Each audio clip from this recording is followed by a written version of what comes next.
Le journal d'un jeune homme d'Espagne. D'accord. Le journal d'un jeune homme d'Espagne, c'est un grand livre romanesque, historique, fantastique, dans lequel j'ai intégré tout, on peut dire tous, ou pratiquement tous les secrets de la Kabbalah, de la Chassidut, les secrets ésotériques, voilà, qui viennent du Zohar, de la Kabbalah du Hari. Et c'est un livre profond, extrêmement profond, qui en même temps se lit comme un roman léger pour les jeunes et moins jeunes, les adolescents et puis les adultes, à la recherche de sens, le sens de la vie et puis une déclaration d'amour du judaïsme dans une manière particulière. Une manière où j'ai voulu dans ce livre démontrer comment vivent les tzadikim.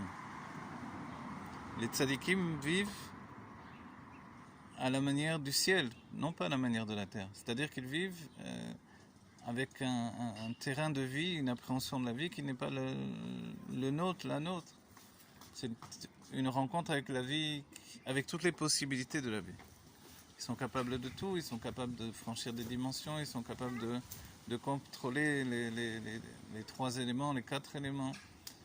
Ils sont capables de voler, ils sont capables... Tout ça, les tzadikim, il y a des tas d'histoires. Les tzadikim se rendent invisibles, ou les tzadikim, ce sont les justes du peuple juif. Et là, on est en plein dans l'Espagne de l'Inquisition, et puis secrètement à Madrid, il y a une école.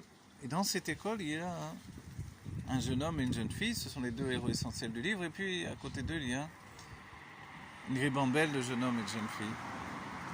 Et on voit comment l'enseignement ésotérique va passer de l'un à l'autre, comment il va se transmettre, comment les professeurs, eux, quelquefois, peuvent venir du futur, comment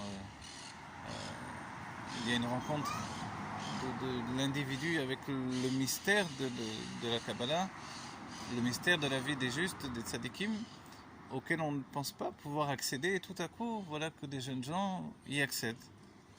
Et à ce moment-là, c'est vrai que on se confronte à l'idée, est-ce que je suis capable d'accepter, de m'intégrer, et ensuite de maîtriser ce qui peut apparaître dans le monde non juif comme une idée de pouvoir presque magique, mais qui en fait, ces pouvoirs sont des pouvoirs de l'âme que chacun possède en soi. Et les tzadikim y accèdent. Et le livre parle de l'éducation qui permet d'y accéder. Voilà, ce sont plusieurs tomes, il y a 5 tomes. Des petits livres sur lesquels j'ai travaillé peut-être plus de 20 ans. Parce que dans ces livres, il y a beaucoup. Et ce beaucoup, je l'ai purifié, j'ai vraiment fait un tri énorme.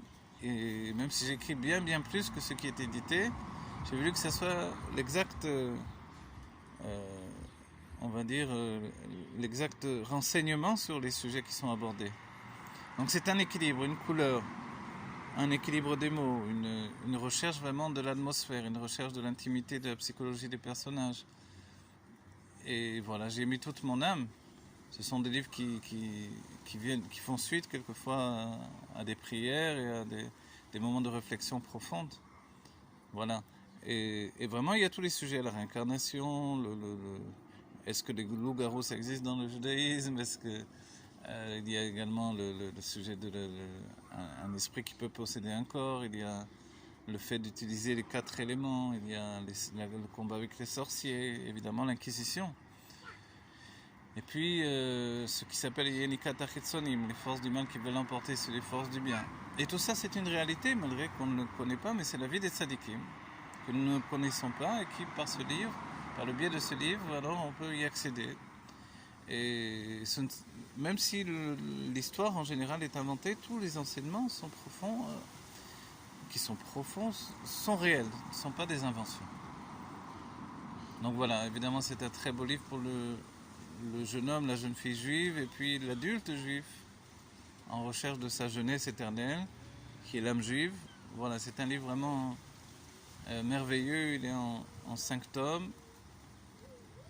L'idée de le faire en petit livre de cette manière-là, c'était également de permettre à ceux qui n'ont pas trop l'habitude de s'aventurer dans de gros livres, de pouvoir y accéder.